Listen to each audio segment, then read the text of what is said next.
So you had initially Apple losing billions in trying to have a self-driving car and finally giving up. Now you have Google throwing billions at Waymo. Should they close and give up? Yes. Will they do it? I don't think so. Car ownership's gonna go away. Like, I come to this conclusion every single time. They say car ownership is gonna go down by 80%. By 80%. In the next 12 months, the rollout of Optimus is happening, right? So whatever happens, Texas has made it possible now, a new law that only shareholders who group together and have at least 3% of shares, that would be in Tesla's case 100 million shares, before you can sue. So 9 shares won't make it able to sue anymore. This is the beginning of something huge, but it is still comparably small compared to what's going to come to the robots. The second wave now, but the third wave is going to kill it all. Alexandra, thank you for coming on again. It's been 2 years since I brought you on the channel, and I'm like, you know what? We're going to have you back on. Everybody loved the first round. Here's the second round, and oh boy, it's been such an incredible 2 years. How you been? Just fine. Lots of gray hair coming, right? I mean, it's been really, a roller coaster ride, hasn't it? Oh yes, and so much have changed. So many things have changed, and Robotaxi launch is, I think by the time this video comes out, it'll be in June. So I mean, whether it happens on June 1st or not, it's in June. So we'll see what happens to the Robotaxi stuff.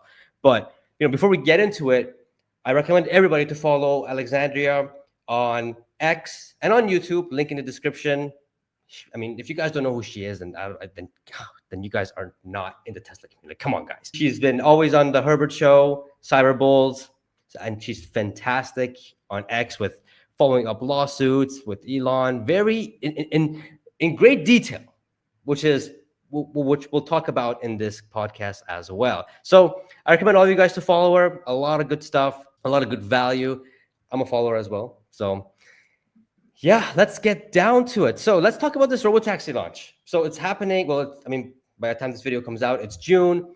What do you think was going to happen in June? I know Elon was talking about 10 Model Ys unsupervised, not going to be for the public until end of June. What's your thoughts on these? Well, what do you think? I mean, I obviously think this is fabulous, and I'm very glad they're very prudent in the rollout, right? Because as always, when you see the FUD increasing, and the last couple of weeks have just been crazy, you know that the competitors are starting to worry. I mean, that's always the same pattern, and it never misses. So they know there's something brewing. They know this is bigger than anything else that has happened so far. Because cars driving by themselves, I mean, there are millions of people in the US who have FSD on their cars and use it daily and know it and feel like they're possessing a cheat code to life because nobody outside of their car understands that they're actually being chauffeured. So for a lot of us, it's just the next step. But for the large majority of people, this is a major step. And then when I hear people saying, yeah, but we've got Waymo, or we have in Europe, we have Wave, who's just trying as well and whatever, fine. And I actually applaud everybody and anybody who is trying, because I think, this is such a complex endeavor to attempt. So kudos for trying. But none of them has what Tesla has, this adaptability to any location in the world. You just put the car there. It doesn't even need GPS. It just sees. And like us, it has a brain where whatever comes in is processed and gets a reaction. And there is no other interference with any other system than vision to make it happen. And nobody has succeeded that. And whenever you see, videos or whatever, always ask, what are they using? How are they doing it? Because Tesla has been trying and testing this for more than 10 years, right? So it's not as if this has just been developed now, but it has taken 10 years to get to the point it is. I went this morning to run an errand. I left the house. I pushed a button to where I had to go to. It drove me there. It parked me there. Came back out of my errand, went to the house, pushed the home button, drove me home. this is something people will only comprehend once they sit in it. So why do they roll it out slowly? Well, they want to make sure, first of all, that communication with the cars, voice communication works, meaning the first people that are invited into these cars will be able to speak to somebody to give feedback, temperature, wipers, door opening, whatever. There are things that people may not instantly understand just because they've never owned a Tesla before. So there's a first step of that. And then obviously the drive, does it bring you exactly to the destination you wanted? Did everything go smoothly?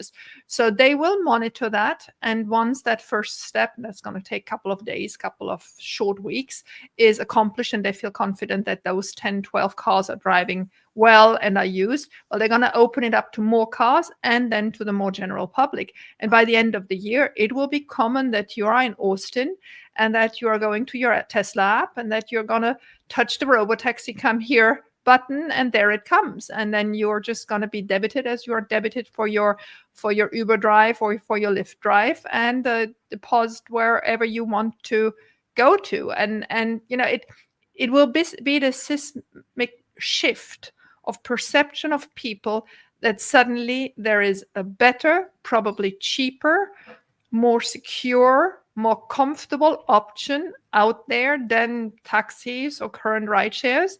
And people will just love it. So this is the beginning of something huge, but it is still comparably small compared to what's going to come to the robots. So, it's just the second wave now, but the third wave is going to kill it all. They're going to kill it all. The bots, again, the Optimus is something that I can't comprehend.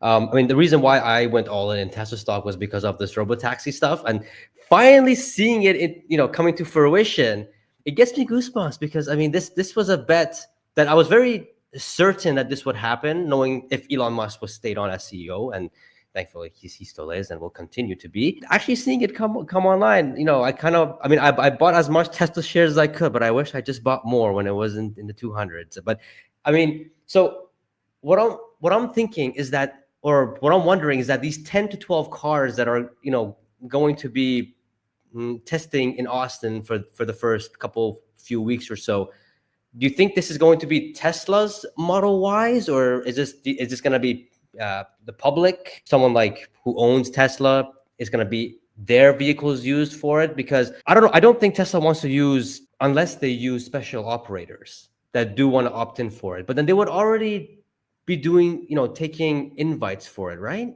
Because no, well, I'm a little bit wondered there. Yeah, Elon has replied to this question last week.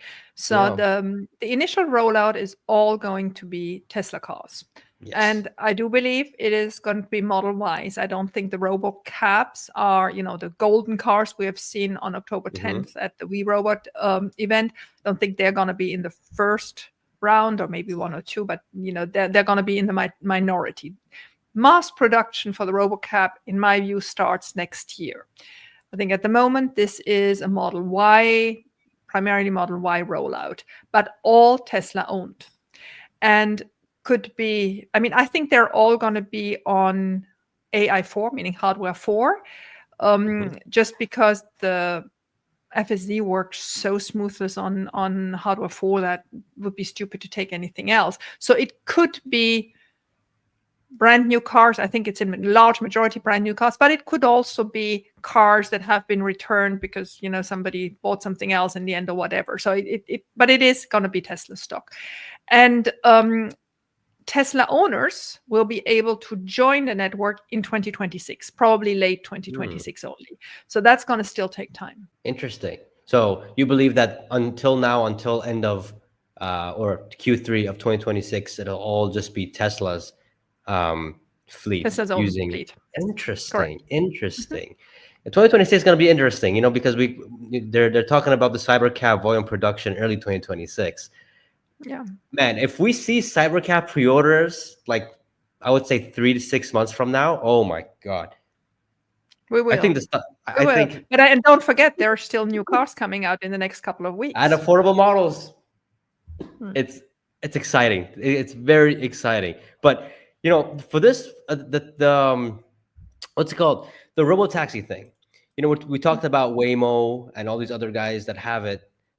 I just don't see them surviving. I don't know. Like after when we have this robotaxi at mass scale, and when cybercab, let's say it's 2028, 2027, we see cybercabs and other Tesla vehicles that are in the robotaxi fleet. I just don't see how Waymo can even compete. I just don't even know how. Like, first of all, they're geo-fenced. Second of all, they're expensive compared to what Tesla will do. And if they're going to be everywhere, what happens to Waymo? What happens to Uber? What happens to Lyft? I agree with you if they would not have deep pockets. Do know that the hate of Elon is endless. So you had initially Apple losing billions in trying to have a self-driving car and finally giving up. Now you have Google throwing billions at Waymo. So should they close and give up? Yes. Will they do it? I don't think so. Then you have Bill Gates throwing billions at Wave in Europe, right? And being short seller of Tesla. So, if you are one of these startups that are making progress, I give that to them. Is it ugly how they're set up? Is it not a durable solution? Sure. But if you there have in the back a company or a billionaire throwing money at you saying, keep on going, well, you keep on going, right? You're not going to stop just because you don't need to stop.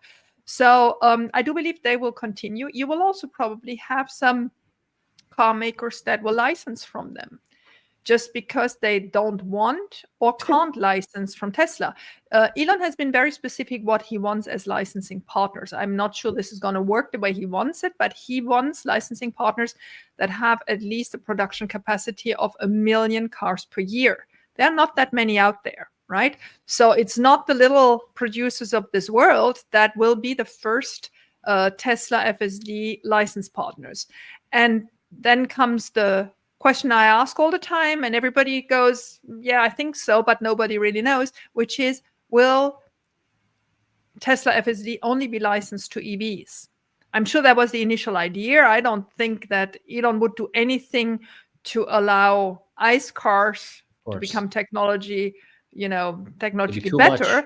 But on the other hand, if this is really such a life-saving technology, it may actually be an obligation to share it even with ICE cars, because you don't want to be the one that causes more death on the streets than necessary if it could work. Now, again, any OEM that wants to license FSD is 3 years away. At the moment, we hear from talks, but we haven't seen anybody committing to it. And if they do commit, the time it takes an OEM to calibrate their hardware, to have the 8 cameras, to calibrate their software, is about 3 years. Any development in cars, I mean, in the good old times, it took 3 years to change a cup holder for these OEMs. So you can imagine. So I just, don't believe yet that there are so many coming. It may be in the electric vehicle space in China that there may be licensing partners. It may be in Korea. I don't think it's in Europe just because of the Elon hatred there being so high. Yeah. And it could, as we always discussed, it could be Ford. But just for the sake of it, I actually saw a video, I think it was this morning or last night, by Wave in Europe, driving through Stuttgart, I think it was, on a Ford Mustang EV. So there are competitors and there are people with deep pockets trying to get into this field. Do they have a chance? I don't think so. I just don't see it, because it's just the amount of data and real world AI that Tesla has. Exactly. How can you even compete with that? I mean, you already have the whole infrastructure. Yeah, the whole infrastructure. I mean, this has been thought through for 15 years, right? They have started building cars with cameras 10 years ago. So if you start today, you're 10 years behind, and or you can just license it and eat your pride and ring the phone at Tesla and say, you know what, I think we can't do it without you. So this is, one of those fork in the road moments where this is actually playing survival for these other car companies, because most of them haven't even understood yet at what point technology is more important than the hardware.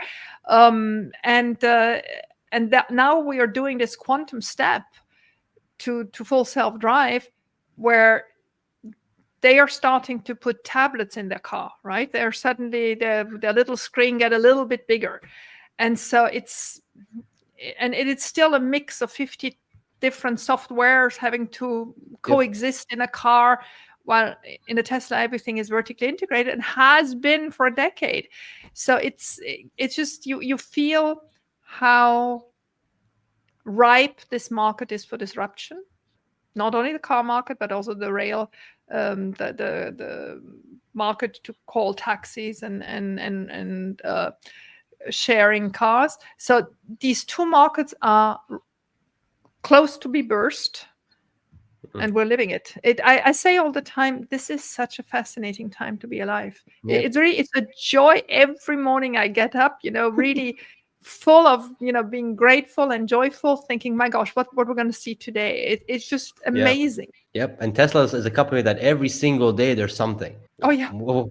Every single day. Like making us laugh, making us cry. It's so overwhelming sometimes. It's like, it's just every single day there's something, which is but that's what innovation does, right? That's what when a company, I think Tesla is the most innovative company right now in the world.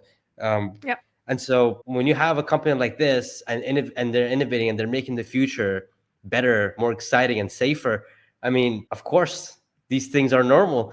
These things should be normal, but sheesh, that's all I got to say for that. But the crazy part is that every time when I think about the future and other automakers and EVs with self-driving, with this robotaxi that's gonna, how Elon says it, there's gonna be tens of millions of them on the road. Car ownership's gonna go away. Like, I come to this conclusion every single time. I'm like, if your car doesn't have any capabilities of self-driving at a high standard, if robotaxis are everywhere, then you can't sell your car. No one's gonna buy your car. What do you do then? It's kind of scary to think about. Like, is BMW and Toyota and Honda all gonna go bankrupt? Like, it's very scary. You're correct. And I read a study actually by a European Institute of Market Analysis, which was really good, which is on top of it already a year or two old. I published it on my X feed then, where they say car ownership is going to go down by 80%. By 80%. So how will this happen? Well, it will happen by the fact that most people won't need a second car because they want to cling to their first car. But for any additional ride, kids going to the pool or to school or to the baseball field or running an errand or going to the hairdresser or whatever, what you use the second car for because the first one was in use, going to work or whatever, you now do by a robotaxi. And then the second step is that you realize you don't even need your first car, that you can actually do all of it, or that you only have one car and 80% of the time the car is running as a taxi, and the 20% where you actually need it, it's coming back home and doing your stuff. And so they thought within, I think their timeline was 2050, but as you always know, these things go much quicker than these institutes think. But I mean, if we cut cars, that has enormous consequences. It has enormous consequences on the way we build houses, on the way we build streets, on the way we build downtown areas, parkings, how much more space we will have for park and for green zones. I mean, and this comes, and I actually want to go there just 2 seconds. This comes combined with a moment where we will have bots helping us doing things we don't want to do anymore. And I just want to, because I don't know your public as well as I know my usual public, I just want to point this out again. It is because Tesla has in the last 10, 15 years done the following: solved how to build most cost efficiently the best cars in the world, the most sold cars in the world, So they have the manufacturing, sourcing, negotiation, and obviously engineering power and prowess for that. But they have also solved something that so many others have not, which is vision to action. When you see a lot of bots, they are coded. They're coded to do a thing. They're coded to see a barcode, or they're coded to go a certain path, or they're coded to do a certain movement. None of that is happening with Tesla. What is happening is, like with the car, input comes in cameras, and then the brain happens, by studying videos in the neural net, happens to process what it's seeing and having the right reaction. And that's why, the same way the cars don't need to be geofenced, the bots don't need to be duty fenced. They will learn. They will learn to iron. They will learn to wash your dishes. They will learn to do your shopping. They will learn to do things in factories. And that's the main difference. We're having the all-star company here who knows how to manufacture and who knows how to solve vision to action. And there's nobody out there. There may be some people who are working on vision to action, and there may be some people who know how to manufacture the old way, but nobody knows both of those things at scale like Tesla does. Yep, that's facts. And recently with the video that Tesla Optimus, or just Tesla, posted of it doing like ironing and cooking and taking out the trash, I had a mind-blown moment at that time. I'm just like, wait a minute, Tesla is not doing this in phases with the bots. They're getting it ready for general use. So it's like, once they get the bot ready, anybody could buy it. Like that's the moment. I'm just like, oh my God. Like they're not getting it ready for just factories. They're getting it ready for you and I to purchase, to bring at home, and tell them to clean my dishes, do the house. I don't know, clean the house, do my laundry. I'm just like, that's crazy. I was mind blown. I was mind blown about that. But yeah, R.I.P. car ownership. I mean, that's out the window. It is. And I actually would like to say to anybody who has a big gas car, that has a lot of value, the sooner you sell it, the better for you. In fact, it's funny you say that, because I've decided to January of 2026, because that's when we get better deals with Teslas, to buy a Tesla in Kuwait. Like buy it in Dubai or Saudi or Qatar and import it in somehow. I'll figure that out. I recently test drove the Cybertruck here in Kuwait. I'm just like, oh my God, it feels so good to drive a Tesla. And I learned how the EV infrastructure here and stuff like that. And it's not that bad. It's actually pretty easy. There's a lot of chargers here. We have the service center in Saudi Arabia. It's not that far from here. That's it. Getting a Tesla next year without any hesitations. Good. Do it. With that decision. Yeah, finally. would have done it much sooner if they were actually here in Kuwait. Come on, Tesla. Come to Sure. Kuwait. But there are still some zones. Yeah. But I think they are. I think they're doing something. Kuwait is now in their list of jobs recently when I checked their job. So I'm just like, so they're doing something here. So it's safe for me to go buy one next year.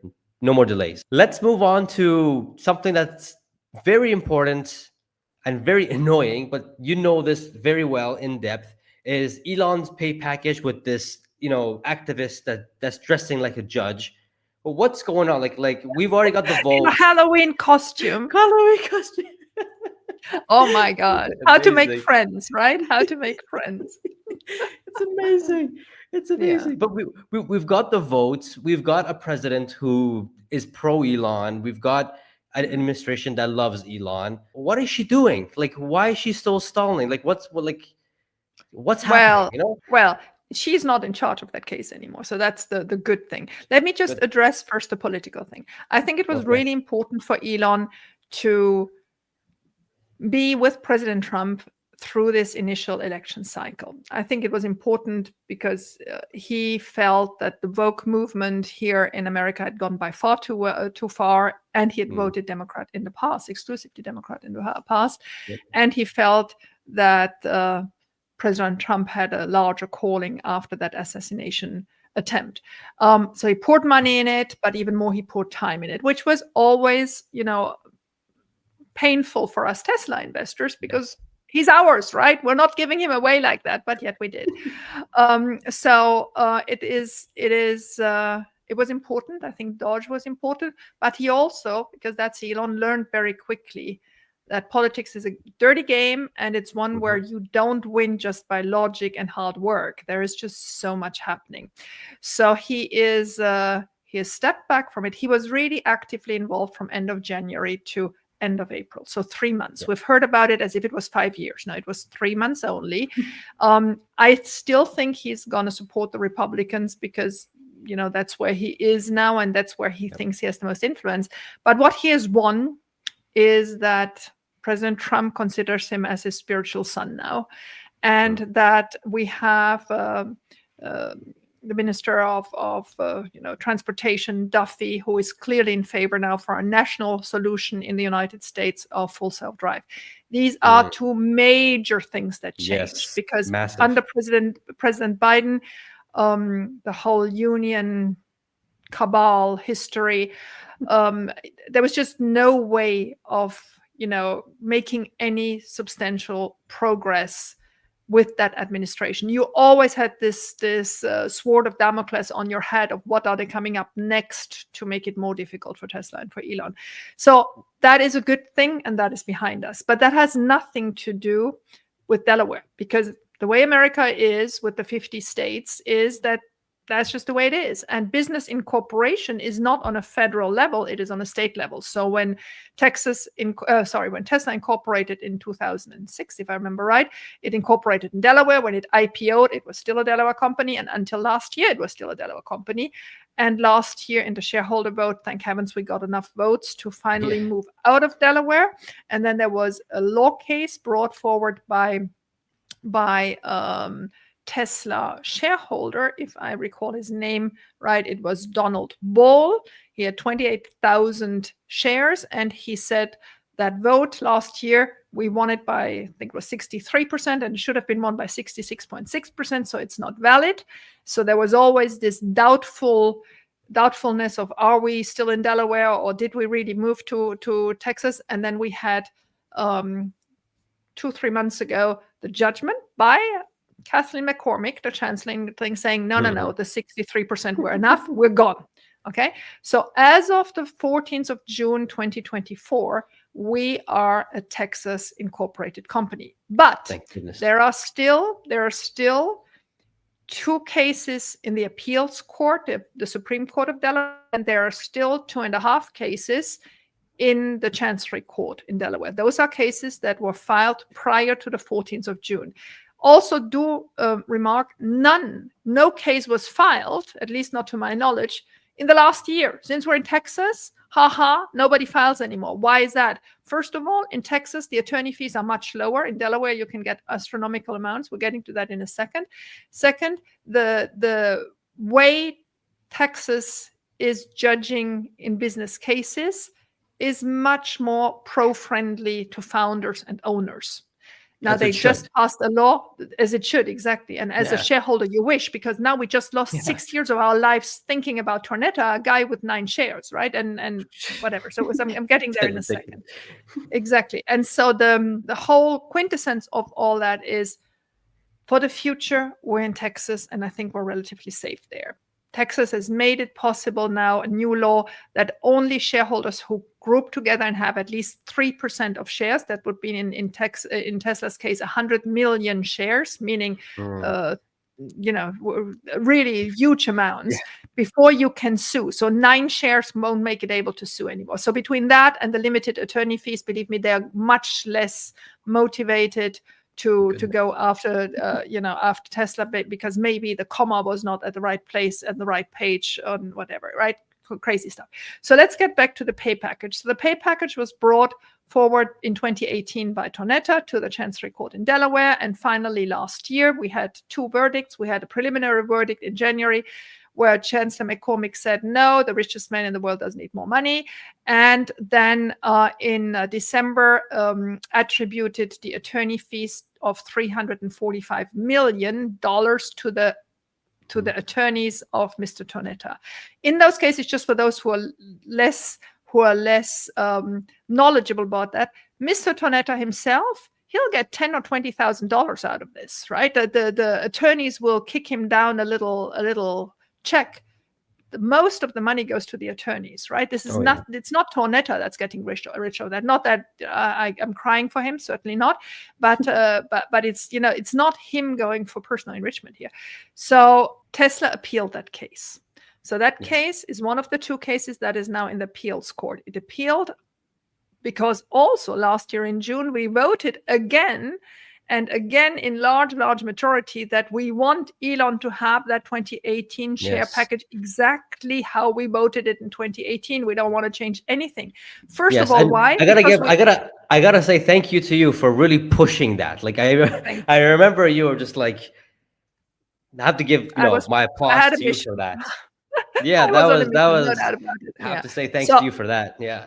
Thank you. And I mean, actually the byproduct of it was that since everybody voted, everybody also voted for Texas, which in the end is much more important. So we actually got both of those, which hallelujah again. Yes.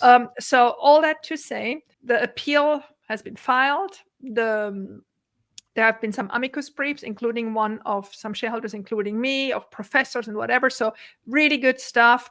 The opposing lawyers obviously still say that they deserve the 345 million. And there's going to be hearing in August, and there's going to be a verdict by November, December. Okay, so that will conclude that. So there are now 2 possibilities. Either this stands, there's 3 possibilities, sorry. Either this stands, then everything is good because the $2 billion that have been budgeted for us, because that's how much it cost us initially because the share price was so much lower. It's been all budgeted up to 2022, so it's all good. And Elon gets his shares. Nobody has to pay anything other than Elon at one point, some taxes, everything is good. It does not stand. Then for us to reinstate exactly the same, instead of costing the 2 billion it already cost us, which would come back to us, it would cost us now about 80 billion to put the same thing in place. So it's completely crazy. We're moving from something that we've already paid and cost us 2 billion to doing exactly the same thing for Elon having, and it's not even exactly the same because he actually would have to pay more taxes on it, but that's another story. But it would cost us 40 times more, right? And she's claiming that she actually did something good for the shareholders. Completely crazy. And then there's this third solution, because you could also just say, okay, got it, we lost. We're not going to give him the same, but we're going to give him something else that gives him what he wants. And so that would now be something new under Texas law. And so that thing could be multiple things. It could be Class B shares, because at the moment there are only common shares for Tesla, only one group of shares where everybody has the same voting power. Now, many companies, Oracle, Meta, Google, have Class B shares where they give certain executives and founders certain shares that have higher voting power, 2 times, 5 times, 10 times more voting power than the common shares. And that is, I think, what Elon wants. And that is what I think personally should be done. And that is possible under Tesla law. Wasn't possible under Delaware law anymore because we IPO'd with only one class of share. So if that happens, that'll be good. But for it to happen, we need a 66.6% vote on that in the next shareholder meeting, which is going to come up in the next 2-3 months. So I think they're currently discussing with institutional shareholders, because institutionals have now about 57% of the float that's going to vote on that. So we would have to see how they feel about it, because if Elon gets more voting power, they obviously, and us retail shareholders, get less, right? There's always a balance in all this. So that could be one solution. Another solution people bringing up, I'm less knowledgeable about all that, is an exchange with XAI shares, or even a merger with XAI. And so the whole thing would be reconstructed. So that could be one solution of getting around it. But the point I want to make today, because at the moment it's just all speculation, is now that we're in Texas, many things are possible. They were not possible in Delaware, but now that we're in Texas, they are. They have a window to do things now. So we're actually having 2 different timelines. We're having the Delaware timeline where we have to wait until the end of the year to know what's happening on the old package. And we're having a Texas timeline for new options that may not even be the ones that replace the old package, but just, because the old package remunerated him until 2020, 2023, actually. I mean, it was supposed to go until 2025, but he's not remunerated now, right? So there should be a second new package anyway, which is actually not the second one because there was one before. This is the 2018 was his second package. This would be the third package. So that's one thing. Then we also have still an appeal ongoing on another case that we're going to talk about in a second anyway, which is while this whole tornado mess was happening, the Detroit firefighter and police retirement scheme, it's always those retirement pension schemes. They're coming from a very left political corner and are fighting for us. So they were shareholders since 2017, and they brought forward a law case in Delaware then in 2020 against the board executives saying you are remunerated too much. And I have to say they have a point. I don't know whether you already want to move into the details of that, whether you're going to go there a little bit later. But anyway, they brought forward that case. That case got settled last year, the beginning of this year.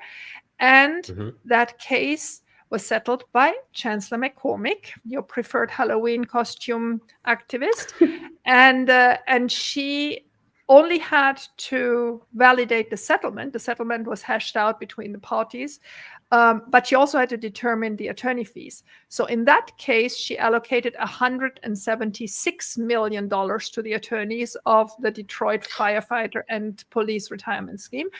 And that one, just now, today Wednesday, when we're taping this, Wednesday, 28th of May, just a Friday late before Memorial Day, Tesla's lawyer appealed. Not the settlement itself. The settlement is consumed, and we'll talk about the settlement in a second. But the attorney fees, the $176 million that she allocated to these law firms, they're appealing, saying it should be no more than $60 million. So that's our cases, and then we still have two cases pending in Delaware, and then we will finally be done. So just in case you want to hear on those quickly, so there is. One case is the Cleveland Bakers and Teamsters Pension Fund. They were regrouped with another one that was the Employees Retirement System of Rhode Island. They both intervened when Elon was selling Tesla shares to purchase Twitter. You know, he initially had 17% of Tesla shares. It went down to 13% because he used those 4% to buy Twitter, and the way he did that. So they have filed a lawsuit against that. And then there is another one called Pejjy, and he is going after potential insider trading between Elon and Kimball around an earnings call. I mean, again, I don't know all the details. So anyway, so those are the last cases still hanging around there. Well, let's get these cases out the way so we don't have to worry about any stupid woke lawsuits. It's just ridiculous. My God. It's crazy. But it's interesting, because Elon did say it was beginning of last year. He said, look, if I don't get 25% voting power, I'm not comfortable putting Optimus with Tesla.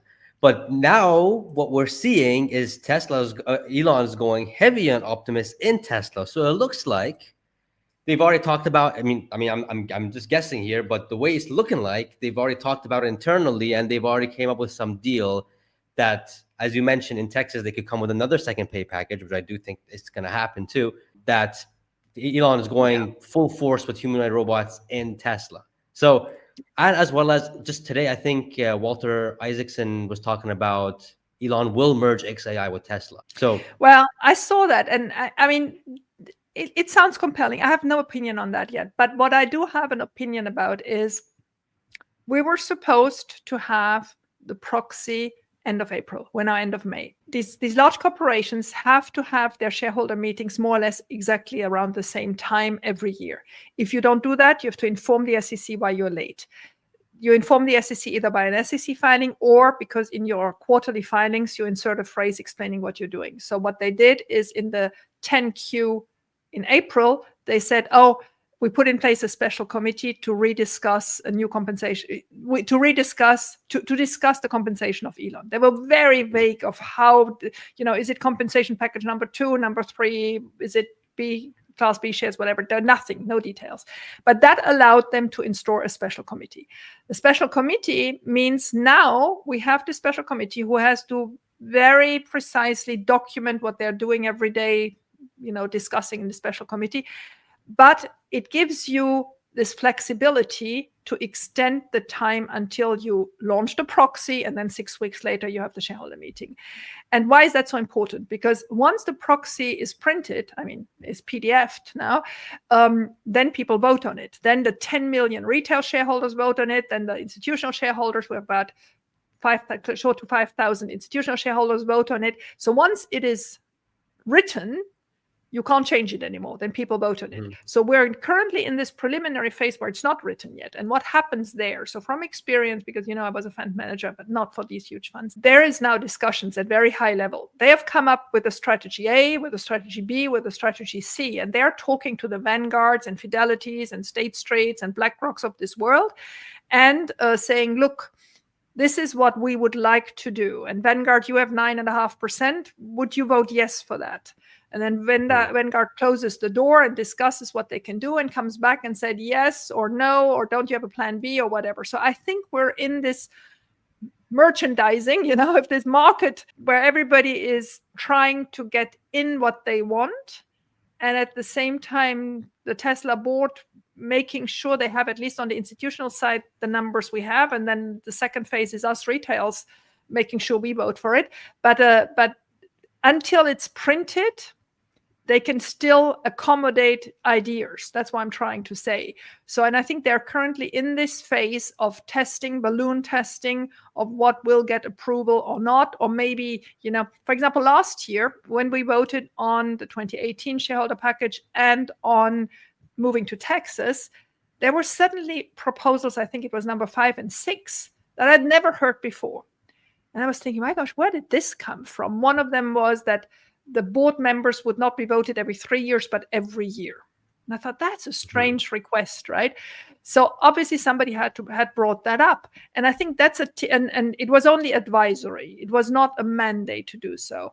So I think this is what typically happens in these pre-periods, where then the big funds come back to them and say, look, if you write it like this and this, we can vote for it, but please also insert a number 5 point of this and this, right?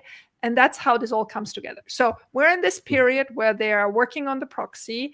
We're in this period, surprise, surprise, where Elon suddenly goes in the same morning twice into interviews, one with Faber on CNBC, one at that summit, which is exactly for this reason. It's talking to these institutions, reassuring them, making sure, they understand he's back at Tesla, working hard. Yesterday evening, he was going against the big, beautiful bill. I think that is also very smart of him, because now it positions him a little bit as the arbiter of Trump. Is Trump doing everything good? No, but he could do better, right? So he's not suddenly only the fanboy of President Trump. He's suddenly becoming somebody who is actually an important person to move things around.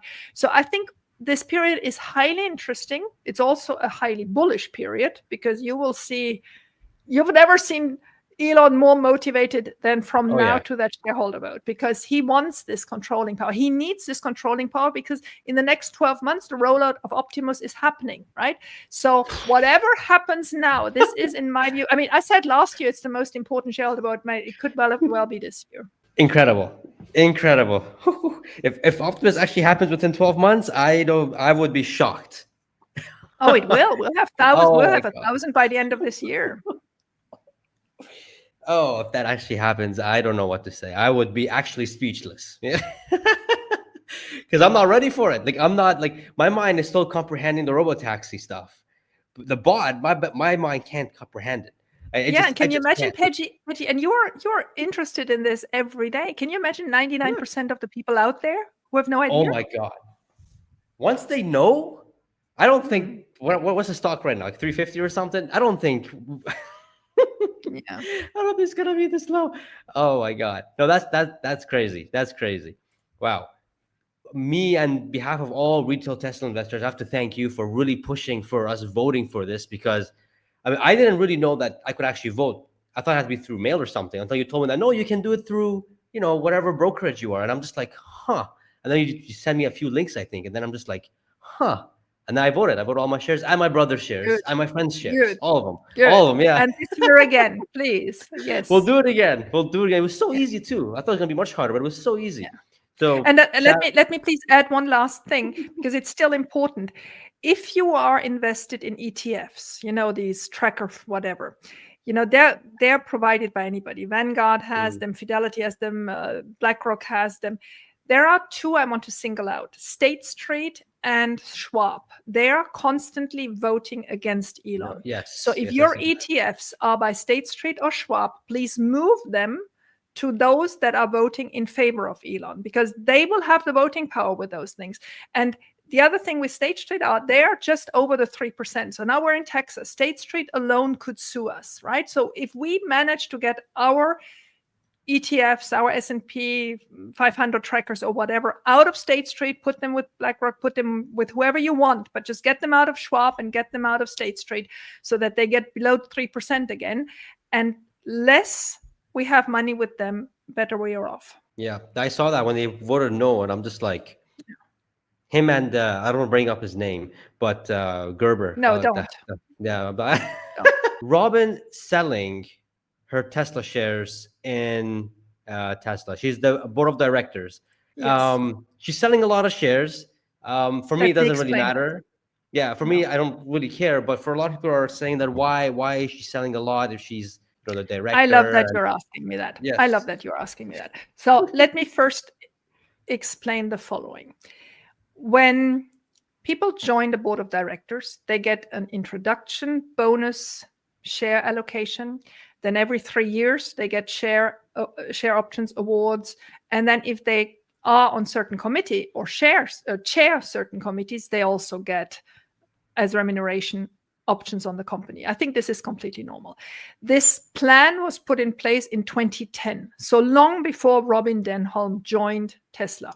She joined Tesla in 2014. So she got an introductory award. Then 3 years later, she got her 3-year award. Then every time she was on committees, she got her awards, and all through the years. What does it mean for these options? These options either have a 3 or a 4-year vesting period, meaning if in that time you leave the company, they're gone. They have disappeared. So you have to stay a certain time. And then once they are vested, then they have a certain exercise period, and that is for 7 years. So if you got an allocation in 2014 when you joined, you could sell these options up to 2020. Well, it depends what type it was, but up to 2024, 25. Okay. And so what we're seeing currently is very, very old awards, which obviously now make a lot of money. But at that moment, we're at a stock price of $15. We're now at 360, right? So that is already enormous. And then she got like 16,000, but since there were 2 splits, this is now times 15, right? So it just makes these amounts astronomical because the whole period is now 10 to 12 years later. Now, let me add to that. We talked earlier about this firefighter and police of Detroit retirement fund.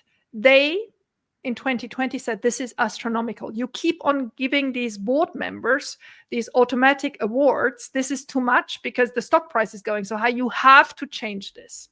And so they introduced this lawsuit. And since we were already in the Tonetta case, and I mean, I have to say the amounts were astronomical, the board straight away said, okay, we will settle. Okay, so they didn't fight this. They said, we want to settle. So long story short, the settlement was that anything that was awarded between 2017 and 2020 has to be given back. And anything that was awarded since 2020 doesn't exist, they're foregoing. So since 2020 to now, they have not had any stock option awards. 0. They are working for, I think it's $80,000 per year for the normal members, and Robyn, since she's a chair, something over 200,000. They have no stock options since 2020. And the one from 2017 to 2020, they have to give back in large part. They quantified exactly how much they want, large majority of it. So what she's currently selling is actually in large majority, as the ones from Kimball and Era yesterday, going back to Tesla because it is part of those 4 years allotment that now come to the point where they need to be sold because they are really, this is the end of the exercisable period, and have to be given back to Tesla, to us. Okay. Mhm. So people screaming should please tone it down, get smart about it. I try to write about it. And then there's the third point. So the third point is the following, that Robyn, by upbringing, is an accountant, a very high-level accountant. She is extremely smart. And she oversees finance, other than also being the chair of the board. Thanks to her, because she's been there 2014, she has been there through production hell. She has been there through moments where we were hanging on one string, right?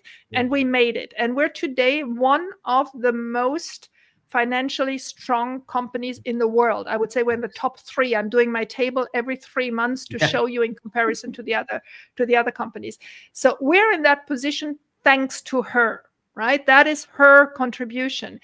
And the other contribution is that her and the CFO have pledged that whenever an option comes to maturity, they sell, to stay independent, to not gamble, to not having a personal interest in carrying stock more than the basic that they initially got. Okay. So between those 3 movements, the very, very long and very generous option plan at the beginning, most of these stuff maturing now just because it's been such a long time, but this verdict obliging them to sell it and actually hand it back. And the fact that whatever else is left, she actually has to sell because she feels that is good corporate governance for her who oversees finances. There is nothing to scream about. Wow.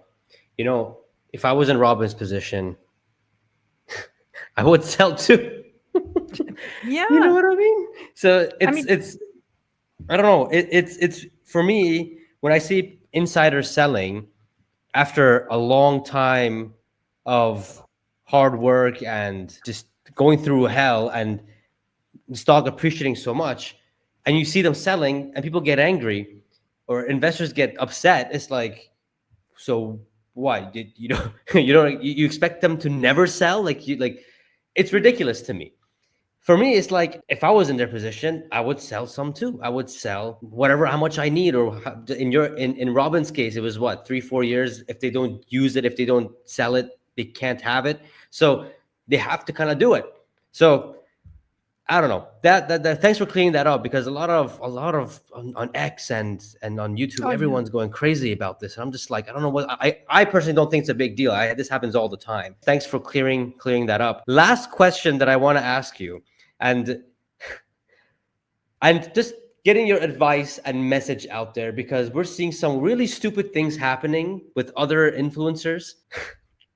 I don't want to bring names, but a month before something like the Robotaxi launch that's going to change everything, some influencers decide to sell, their stock, and it's not 1, it's not 2, it's actually a whole handful, surprisingly. And when they do sell, when they did sell it, I mean, the stock is up 40%, 50% since they sold it, and I'm pretty sure they regret it. I know they have a very high influence, so when they sold, their audience or viewers or fans sold as well.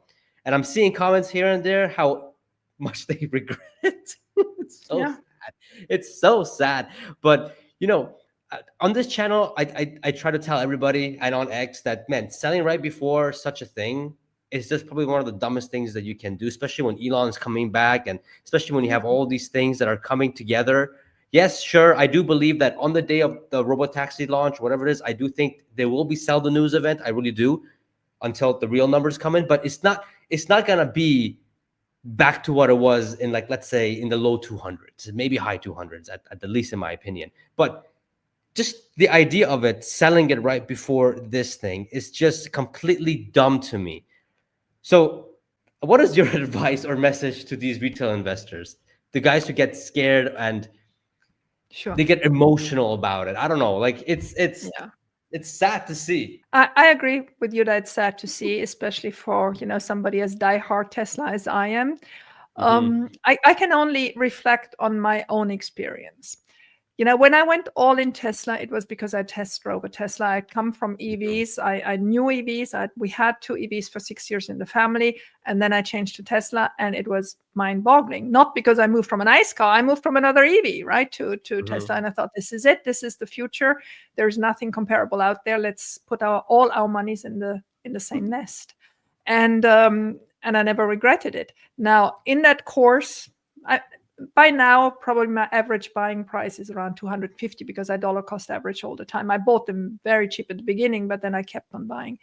And at one point they were down to 100, right? And when it was down to 100, I started reflecting as well, how much for, I'm 59, at one moment I'll need this money, and how much further can I go? And I had some sleepless nights, which is not my type. Usually you put me down and I sleep. And I was rolling around and thinking, and I mean, as if rolling around and thinking would do anything. Of course it does not, but that's just human nature. And then I told myself, you know what? I mean, either you believe in the long-term goal, and then it doesn't matter, it's actually a buying opportunity, or you don't, and then you sell, and then you're not going to make yourself sick over this. This is just money. Yep. And you're not going to lose your sleep over this. And I fell asleep, and since then I have not even looked back. I just, whenever I had money, I put it back into it. And so the way people have to go about their investments is the following. Either they're short-term traders, then anything is allowed. And they know their volatility and they know their risks. And if they want to sell, they sell. And if they want to buy, they buy. Or they're in a medium window. And with medium windows, I'm always very careful. I think that's the worst case, actually. I think that's worse than the short-term window. If you're in a medium window, you probably want the best of all worlds, and that's difficult to combine. So let me first get to the long window. If you are on the long window and you do your basic research, because that's when you have to study on, what are the business opportunities? Do they have the means to do it? What are the competitors? How much money do they need? How sound are they? If you do all that, you don't mind 100, you don't mind 400, you don't care, because your goal is down the line in 2030, 2035 and beyond. And so there comes in the middle this sandwich between those two who want it all. They want these returns of the long terms, but they also want the gambling part of the short terms, right? And they feel that that's what they want. And that is the worst. And if there you don't have at least 3 to 5 years to hold the stock, because you need the liquidity to buy something or to pay the studies of your kids or whatever, then don't go into Tesla. Tesla is too much of a volatile stock. Tesla has become, it's getting better, but had become between November and February so much of a political stock. So you are actually enduring stuff that you don't want to endure. And you're in this medium window where, you don't want to trade like a short-term trader, but you don't have the vision for 2030, 2035. And you're getting yourself sick over stuff that you have no influence over. And so the first thing you have to understand is in which bucket you are. And if you're in the middle bucket, well, think again, right? That is just that you shouldn't be in the middle bucket. The middle bucket is the most uncomfortable one. And I have the feeling that is the case of so many of them. They're in this middle bucket. They are not trading. They would never allow that you call them traders, but they're not in the long bucket either. And so, that is that uncomfortable position I'm talking about. Yeah, exactly. And what I would say to this is that if you're investing in a company like Tesla, do it for you. Don't do it because this influencer did it. I get a lot of comments that, oh, Pejjy, I went all in because you went all in. And Whoops. And I'm just like, look, I know, and they're happy, like, oh, I made a good return because of you. And I'm just like, yeah, don't do what I do, man. I just do what I do because I see the long term. I have a thesis, but there's a lot of viewers and fans out there that do what influencers do. And if they sell at the wrong time and they sell, it's just so sad to see. So what I could say here is that learn what they're talking about, see the fundamentals of the actual company, see what you actually believe in, and then go based on that. Don't be a follower in these types of trades because it's dangerous. It's very dangerous. It is. So that's what I have to say. But sheesh, thank you, Alexandra, for coming on. This was fun. This was awesome. Again, everyone, I recommend you guys to follow Alexandria on X and on YouTube. Links are in the description. And maybe we can get Alexandria more often on this channel. That'd be a lot of fun. Sure. Thank you awesome. for having me. My pleasure. All right, guys. See you guys in the next video. See ya.